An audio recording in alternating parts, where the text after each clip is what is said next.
siang dan malam itu saya berdoa dengan doa tunggal saya, supaya Tuhan bisa merubah tempat ini, terutama bagi pendidikan.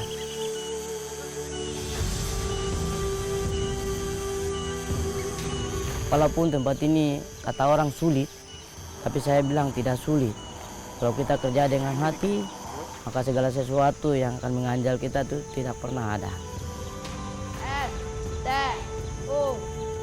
Air mata pun saya cucurkan di anak-anak di kantin, karena mereka adalah bagian daripada anak-anak Papua yang perlu kita didik.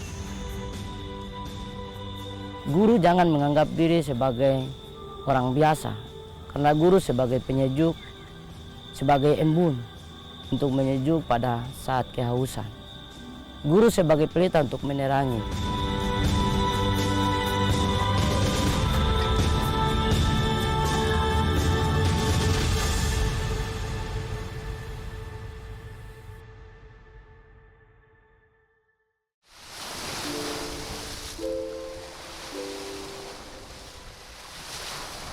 Saya lahir dan besar di Kampung Limbajaya, Kabupaten Biak Numfor. Saya anak kelima dari 9 saudara. Tapi peristiwa gempa bumi yang kemudian menyebabkan tsunami pada tanggal 17 Februari tahun 1996. Rumah kami rusak diterjang ombak.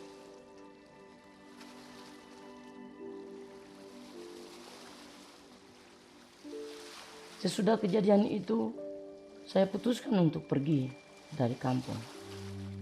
Saya tidak tahu mau kemana, tapi akhirnya tiba di Jayapura pada tahun 2008.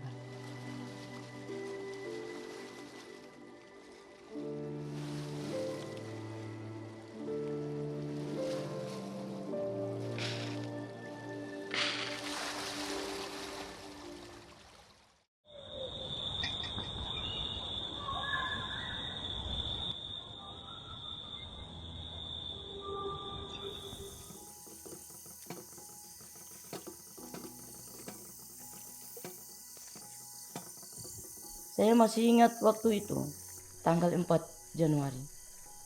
Saya bawa perlengkapan seadanya dan jalan kaki dari Yokiwa ke Bengguin. Kira-kira 20 km jauhnya.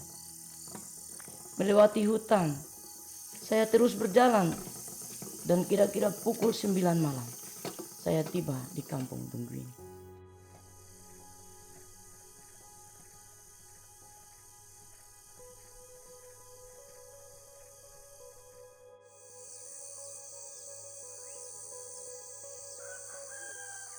Saya tidak tahu.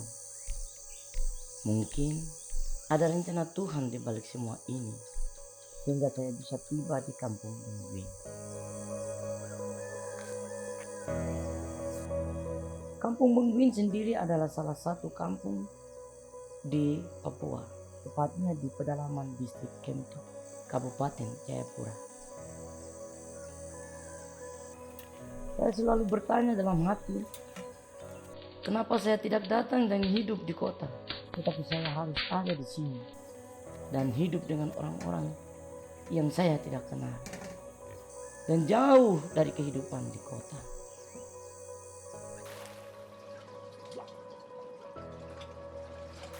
Mungkin Tuhan utus saya ke sini kah?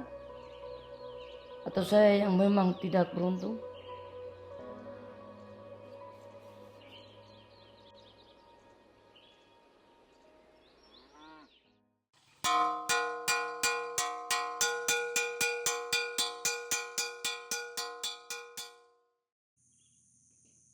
Tahun 2014, saya mulai mengajar di Bengguin. Ada 6 kelas dan saya mengajar sendiri selama 3 tahun. Selamat pagi anak-anak.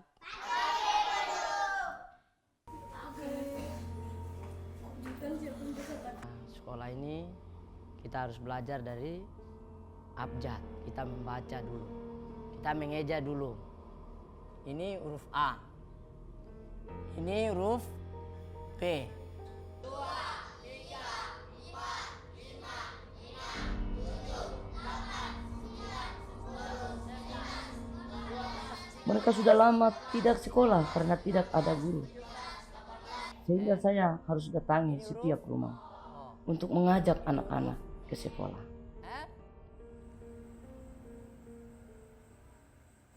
Jessica, putra sekolah.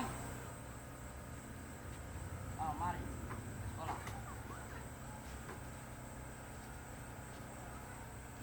Ayo kamu panggil yang sebelah lagi. Awas, putra sekolah. Ada beberapa anak dari salah satu suku yang saya ajak juga untuk sekolah di sini. Tidak bayangkan bahwa nanti saya akan tiba di sini dan jadi seorang guru. Karena saya berawal dari Biak ke sini bukan untuk jadi guru, tetapi saya datang untuk mencari nafkah di Jayapura sini lewat bangunan. Tetapi Tuhan mengarahkan saya ke tempat ini untuk membuka pendidikan di tempat ini. Oleh sebab itu kehadiran saya di sini sangat diresponi oleh masyarakat kampung ini. Dan pada akhirnya mereka menahan saya sampai hari ini. Saya sudah menjelang 10 tahun di sini. Saya membuka sekolah di sini, pendidikan di sini seorang diri. Oleh sebab itu saya bertahan tekun. Dalam keadaan apapun saya tetap ada di sini untuk mendampingi anak-anak sekolah di sini.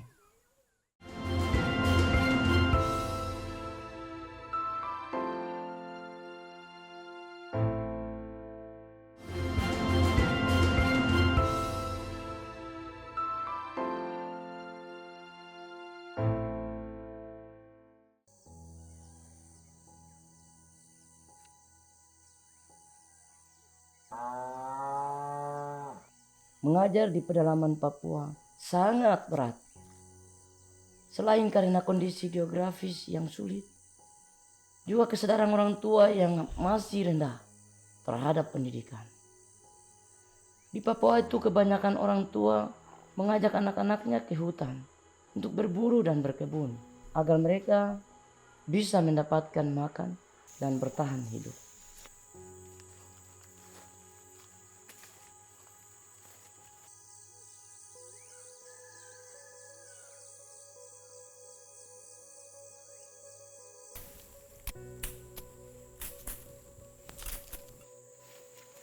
Ini yang membuat saya sedih. Tapi saya sudah punya tekad bahwa saya ada di sini untuk menolong mereka. Apapun kesulitannya, saya akan hadapi.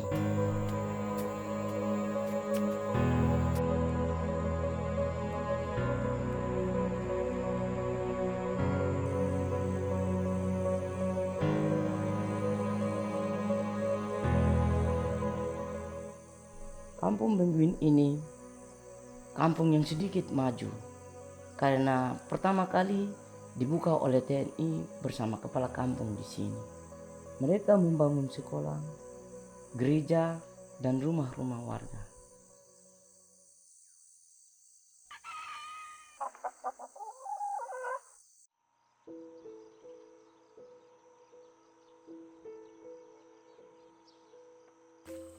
Yang menjadi tantangan saya adalah menarik lagi anak-anak dari salah satu suku, yaitu suku Elseng.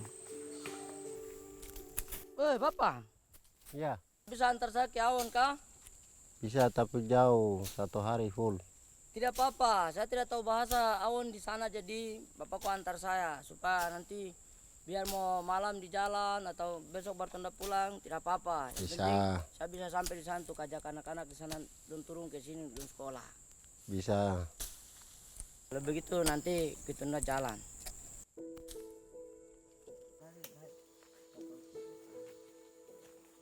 Untuk ke kampung Awon, saya berjalan kaki lewat hutan dan kali. Kalau jalan dari pagi, bisa malam baru sampai. Saya tahu ini susah, tapi untuk apa saya di sini kalau bukan untuk mereka?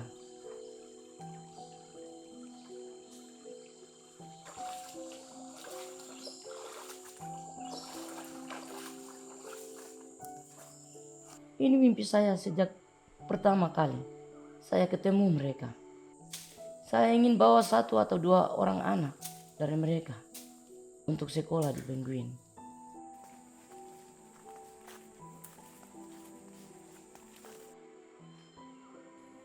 Butuh waktu memang, karena mereka harus kenal saya dan percaya sama saya.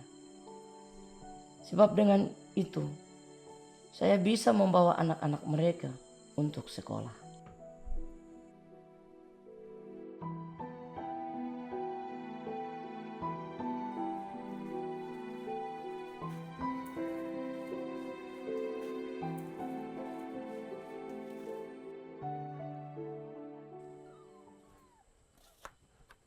Amsan.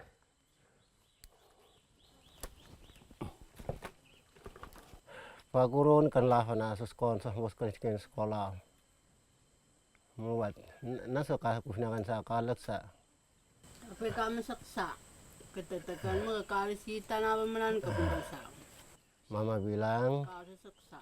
saya tidak bisa lepas, saya menjalan ke kebun dan siapa. Jadi Mama, ini saya dari Penguin, dari SD. Saya datang untuk lihat anak-anak di sini. Kalau Mama dorang mau, saya bisa bawa dorang untuk sekolah kah? Unsak na sa milih na at kasaman kuan sekolah. Kasus kukon sama naman saba. Yun sunga sa tuang sunga watay mo. Kasi nga mo pasok sa mo. Kasi karisita na menan alawan. Apa sih nilian na sa syaitan kaon ka kamam. Pupuan alak sa nefes wana sa kekala na makap buko betul kalkuan makap musiba. Dia bilang kalau mau lepas jauh memang tidak bisa, kalau dekat sini bisa. Saya mau untuk anak-anak saya mau sekolah. Ya, berarti Mama nanti hari ini saya datang, saya tidak mungkin membawa dorang. Nanti saya akan kembali yang kedua kali, baru saya bawa dorang untuk saya kasih sekolah. Jadi Mama, anak-anak itu ada di mana? Kalau ada, saya mau bertemu dengan dorang. Sungguh. Anes! Samba!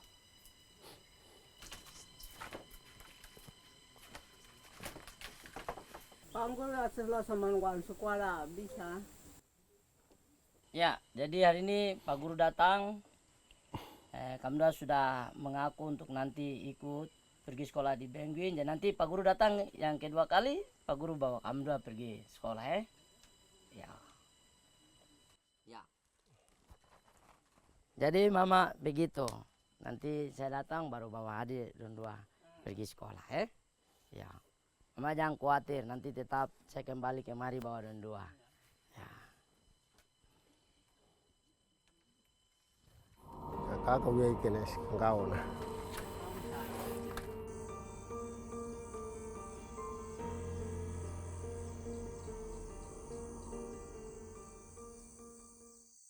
Orang tua mengatakan, oh Pak Guru, terima kasih banyak.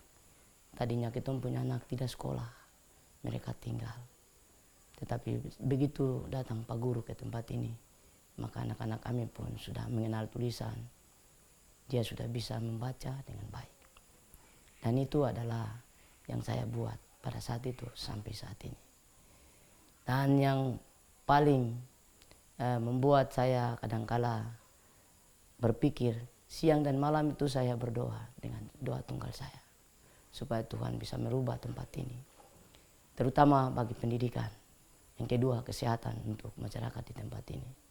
Yang ketiga, bagaimana caranya saya harus memberantas buta huruf di tempat ini. Itu semua menjadi suatu makanan dan minuman bagi saya. Air mata pun saya cucurkan demi anak-anak di tempat ini. Karena mereka adalah bagian daripada anak-anak Papua yang perlu kita didik.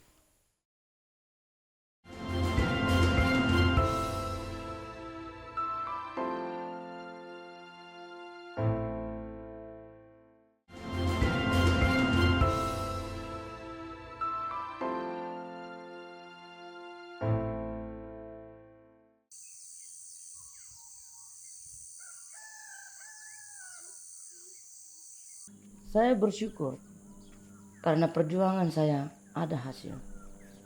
Orang tua sudah izinkan anak-anak mereka untuk bersekolah.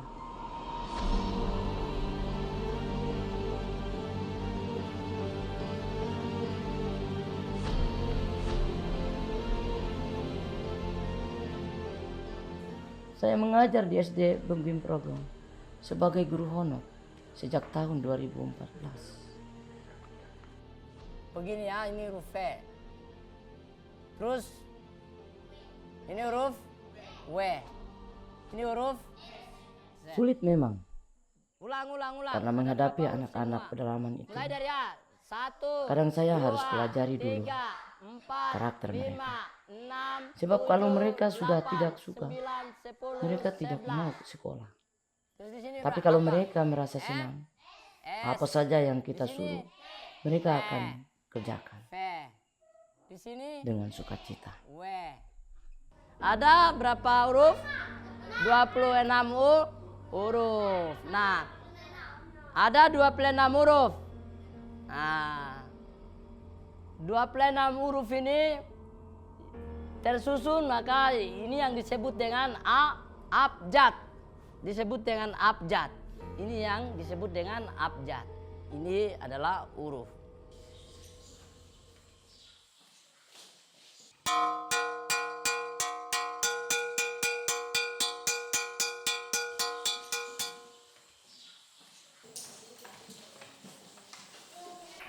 Hutan letak desa yang indah, Desaku Bembim Progo, tanahnya subur serta Saya lihat anak-anak di sini suka bernyanyi. Karena itu, saya pikir mungkin dengan pendekatan ini saya bisa lebih dekat dengan mereka dan membawa hati mereka. siap selalu membangun dirinya. Selama di sini, saya sudah ciptakan 3 lagu untuk mereka. Aku cinta kau, wahai Sabah, aku Saya senang cinta kau, karena sekarang mereka sudah bisa menyanyi lagu-lagu itu dengan baik. wahai Sabah. Mungkin ini mutiara yang saya tanam untuk mereka.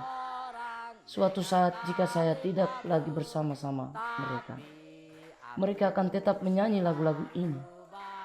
Tapi yang terpenting, mereka sudah menjadi orang terpelajar.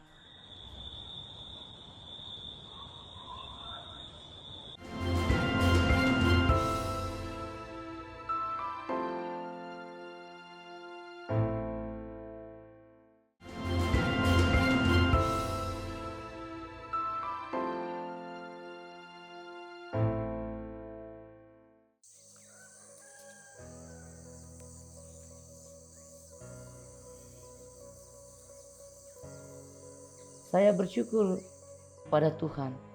Usaha saya selama 8 tahun mengajar di SD Negeri Bembim Progo akhirnya membuahkan hasil. Ada 4 orang anak yang sudah selesaikan pendidikan SD. Bahkan kini mereka sudah melanjutkan sampai ke SMA. Mimpi saya kelak ada beberapa sarjana dari kampung Bengguin dan Awon yang berhasil dan kembali untuk membangun kampung mereka.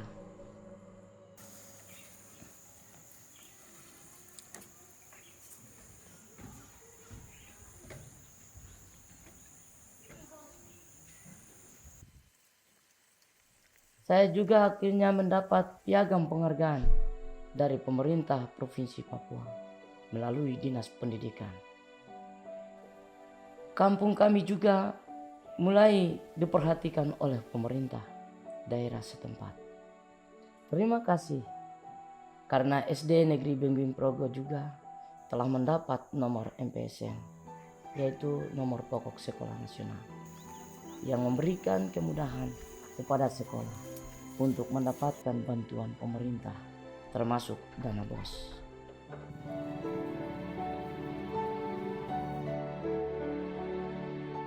Sekolah ini saya berusaha sampai dengan ada nomor MPSN. Kami sudah mulai menerima dana BOS dan bantuan dana-dana dari pusat untuk pengadaan bangunan sekolah di tempat ini sudah cukup maju. Kita harus selalu ada, aktif, menjadi seorang guru, supaya nanti ke depan kita punya tujuan untuk Papua ini dia cemerlang. Dengan hati kita mengajar adik-adik kita ini, atau anak-anak kita ini kita ajar. Supaya orang, jangan kita ngajar dong hanya untuk pintar saja, tapi ajarlah mereka supaya menjadi seorang ahli untuk membangun tanah Papua ini. Sumber daya alam sudah ada, siap. Tapi siapa yang menjadi ahli untuk mengelola? Apakah kita tunggu orang dari luar datang baru mengelola? Tidak mungkin. Jadi lewat pendidikan ini kita akan merubah segala sesuatu yang tidak bisa jadi menjadi jadi. Guru jangan menganggap diri sebagai orang biasa. Karena guru sebagai penyejuk, sebagai embun untuk menyejuk pada saat kehausan. Guru sebagai pelita untuk menerangi. Jadi guru harus tetap eksis, biarpun keadaan bagaimanapun, guru harus selalu ada untuk mendidik anak-anak kita di Papua ini.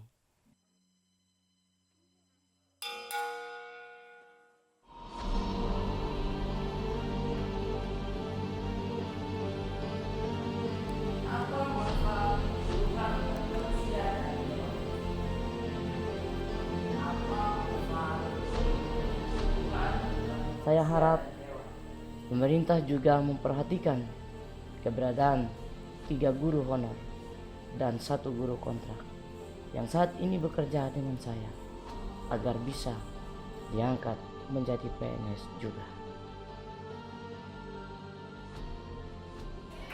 Hutan letak desa yang indah, desaku Benduin Progo.